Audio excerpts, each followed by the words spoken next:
Good morning, everybody. I'm going to have a sip of water before I go any further.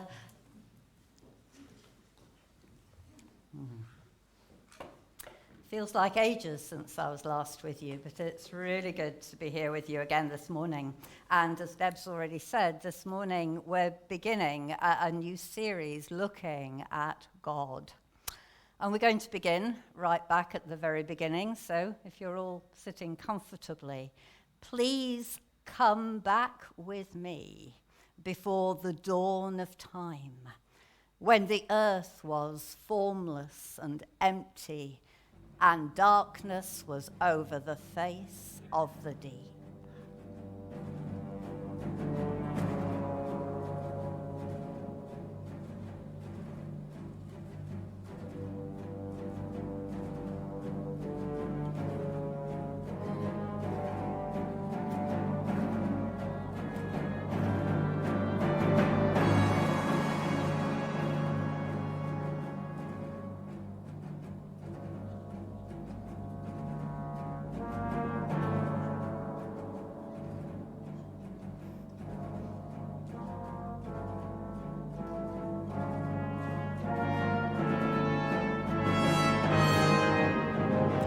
In the beginning, God created the heavens and the earth.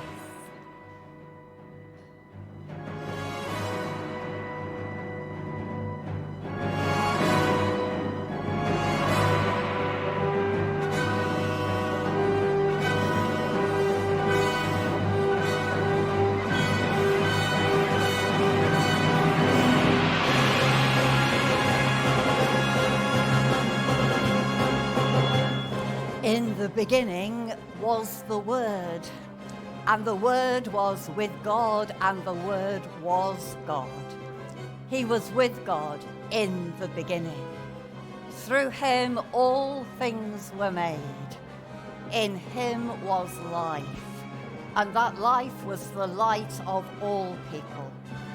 The Word became flesh and came to live among us, full of grace and truth.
In the beginning, God, and in the end, God.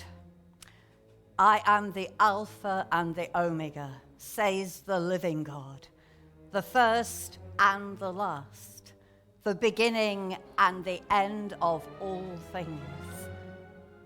Then I saw a new heaven and a new earth, for the first heaven and the first earth had passed away, and there was no longer any sea. And I heard a loud voice from the throne saying, "Now is the dwelling of God among people. God himself will live with them and be their God. He will wipe away every tear from their eyes. There will be no more death or mourning or crying or pain, for the old order of things has passed away."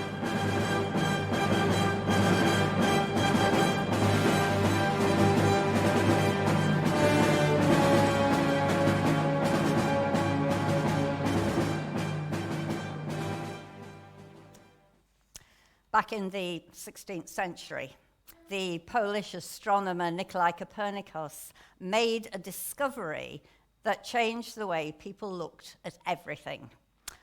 Up until then, it was generally assumed that the Earth, our Earth, was the center of the universe. And all the other planets and the stars, including the sun, they circled around us here on Earth. But Copernicus and others discovered that something that actually felt then like an utterly mind-bending idea. He discovered that our system doesn't revolve around the Earth, but instead the Earth is just one of the planets that orbit around the sun. And that was really hard for people to get their heads around. This idea that the universe has a very different center. Now today, we don't believe the Earth is the center of the universe.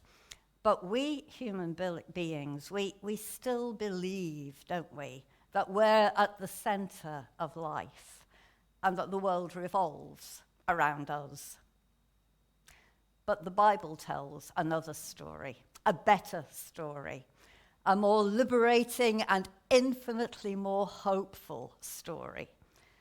It announces the good news of the fundamental reality that we live in a God-centered world. A God-centered world because the Bible declares in the beginning, God. In the beginning, God created the heavens and the earth was formless and empty, and darkness was over the surface of the deep. And the Spirit of God was hovering, was brooding over the waters. Then God spoke. God said, "Let there be light." And as soon as God spoke, there was light. That's quite something, isn't it? God speaks creation into being. Then God said, "Let us make humankind in our image according to our likeness." And the Lord God formed man from the dust of the ground and breathed into his nostrils the breath of life.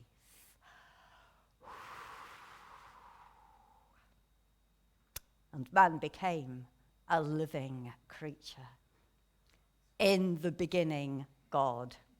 Those words declare the fundamental reality of the universe, that we live in a God-centered world. And that means that we human beings are designed to live a God-centered life. Personally, as societies, as nations, we're designed to live a God-centered life.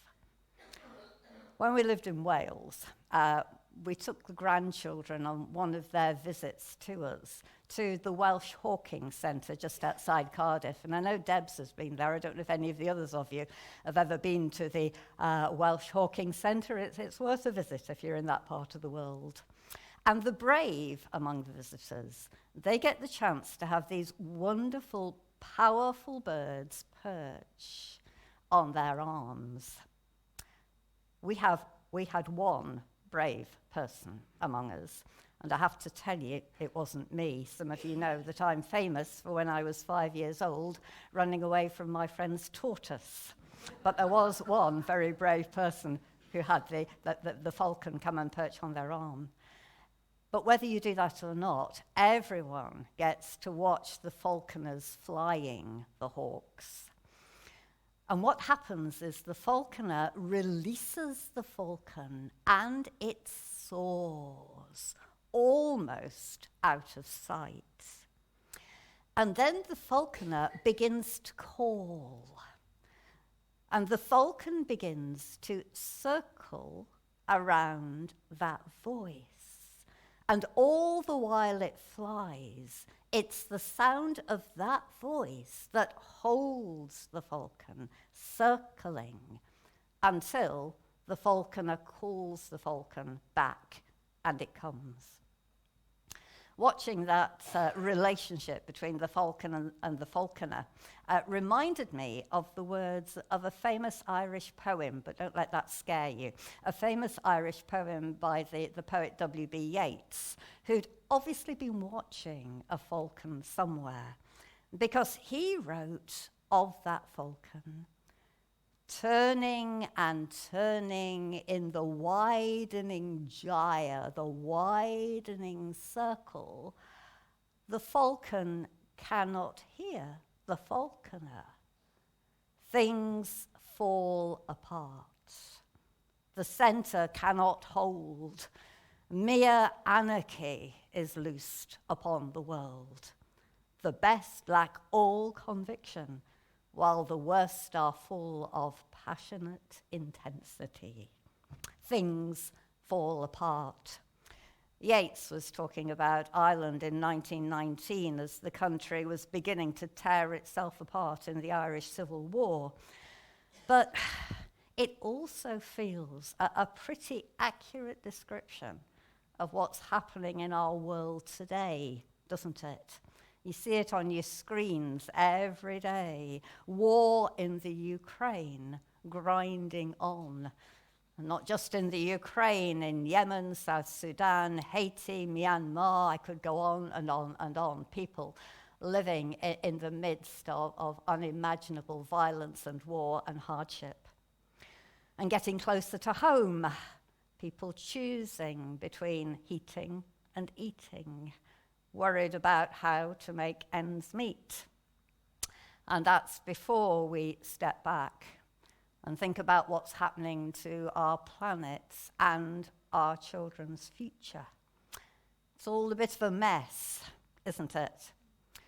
The Bible shows us that human beings are designed to listen to God's voice, like the falcon listens to the voice of the falconer.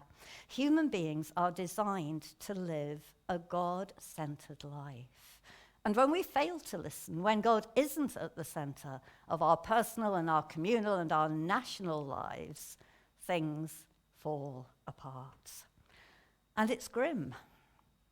And if that was all we could say this morning, if that was where we stopped, we'd all go home feeling pretty depressed and hopeless, wouldn't we? But, mercifully, that's not where we stop. Mercifully, that's not the end of the story. And actually, as Christians, we are those who dare to face up to the reality of what's happening around us, because we know that that's not the end of the story. Because the God who breathed all things into life in the beginning has not abandoned this world to self-destruction.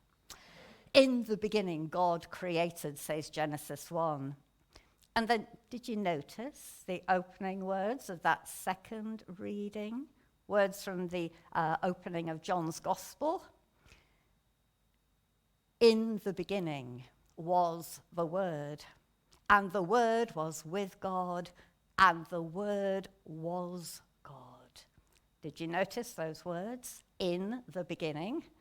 And those words are like flashing lights at the beginning of John's Gospel, a deliberate echo of the story of creation designed to catch our attention, to declare that the God who created all things in the beginning has come to rescue his world from its headlong flight into chaos, designed to catch our attention and declare that in Jesus Christ, God has come to begin a whole new act of creation.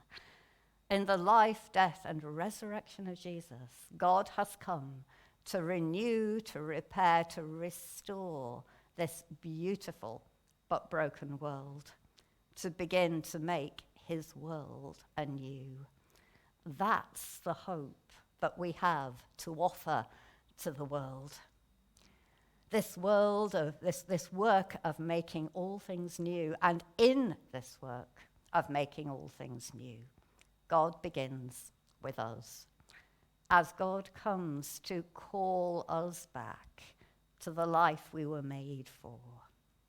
It was Augustine of Hippo who famously, after spending his early life trying all the alternatives, said, God, you have made us for yourself, and our hearts are restless till they find their rest in you.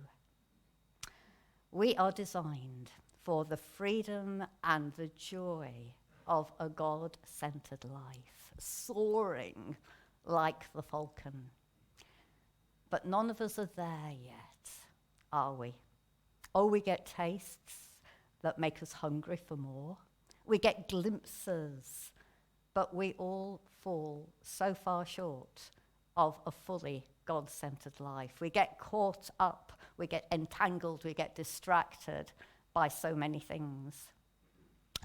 So this morning, as we sit in the light of God's love, in the light of life, who, I wonder, is at the center of your life and of mine? Who's at the center of our personal universe? What are the things that you and I rely on for our sense of worth and value, our sense of purpose and identity and security? Often it's things like work, success, reputation, maybe pension, often family. They're all good things, aren't they? They're wonderful gifts, things that we value and are so grateful for. But none of them are enough. None of them are big enough or strong enough or God enough to be God for us.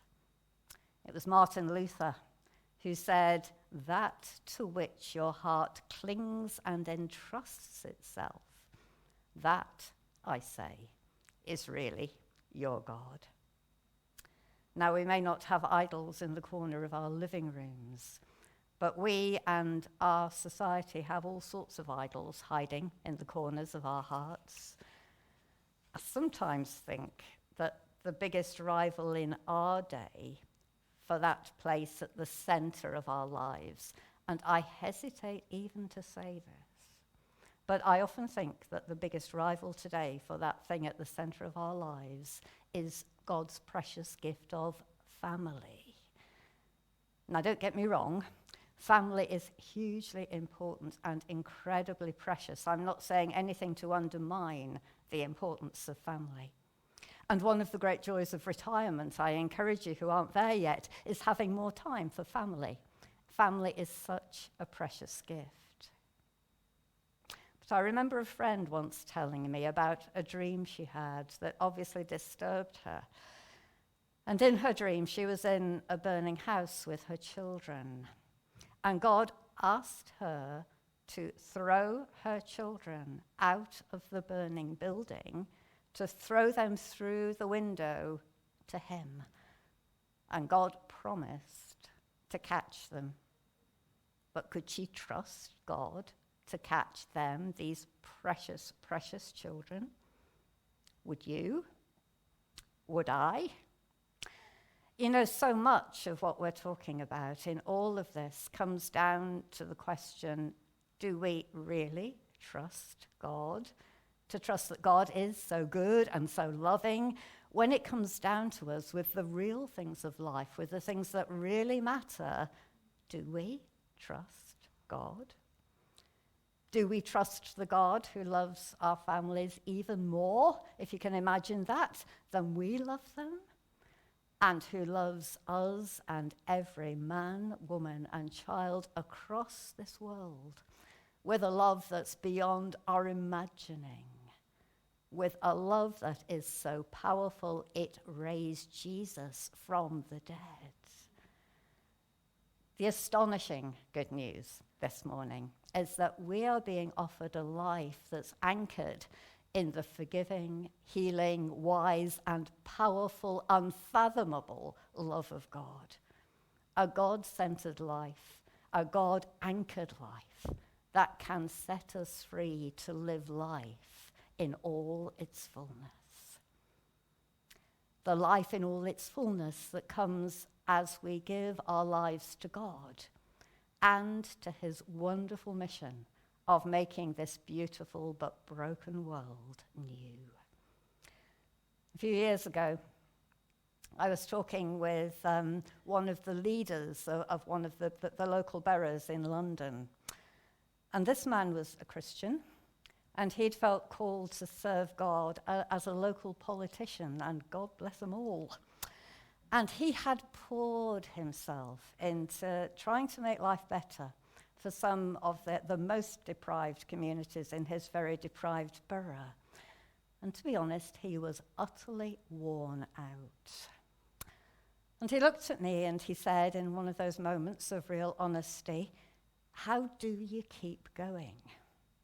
When it's so often 3 steps backwards for every 2 forwards, how do you keep going?" And it's a good question, isn't it? And it made me think. And then I realized that the thing that keeps me going is knowing the end of the story. It's knowing how the story ends, knowing that just as the story begins with God, so the story ends with God, with the victory of God's love in Christ. In the beginning, God created. In Jesus, God comes to begin a new act of creation in us and in his world. And at the end, it's God's voice we hear, the one seated on the throne saying, "I am making all things new." Then I saw a new heaven and a new earth. For the first heaven and the first earth had passed away, and there was no longer any sea, no longer any chaos. And I heard a loud voice from the throne saying, "Now is the home of God among people. God will live with them and be their God. He will wipe away every tear from their eyes. There will be no more death or mourning or crying or pain, for the old order of things has passed away." And how we ache for that day. Then God said, "It is done. I am the Alpha and the Omega, the beginning and the end of all things." It's knowing that the story ends with the victory of God's love in Christ. That's what keeps me going. That and God's promise that he who began a good work among you, he will continue it by his Spirit until he brings it and all things to completion on the great day of Christ Jesus. This morning, the living God is here among us. The living God whose Spirit brooded over the waters of chaos at the dawn of time is here, brooding over us, calling us back to that God-centered world, in a God-centered life, in a God-centered world that we were all made for, calling us to give our lives to him and to working with him to make his world anew. I wonder, here in the quietness this morning, can you hear his voice? Let's take a few moments of quietness to listen for that voice, to allow God's Spirit to search our hearts and our minds and our lives, to allow whatever God has been saying to us this morning to sink deep within and take root and begin its work of making us anew. Let's sit in God's presence together.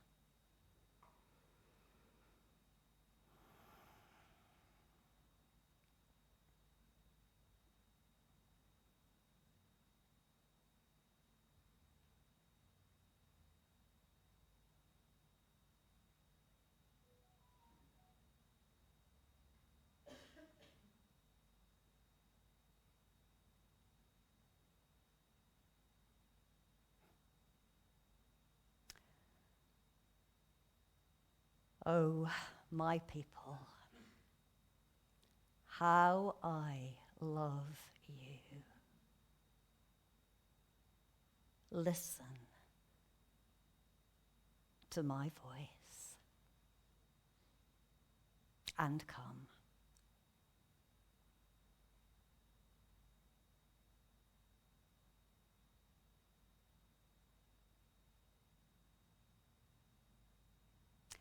Lord, how can we thank you for a depth of love we find it's utterly impossible to begin to comprehend or even imagine?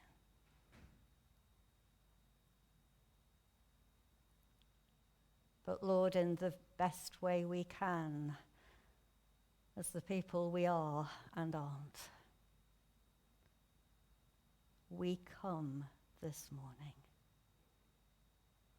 And as you say your resounding yes afresh to us, we say our little human yes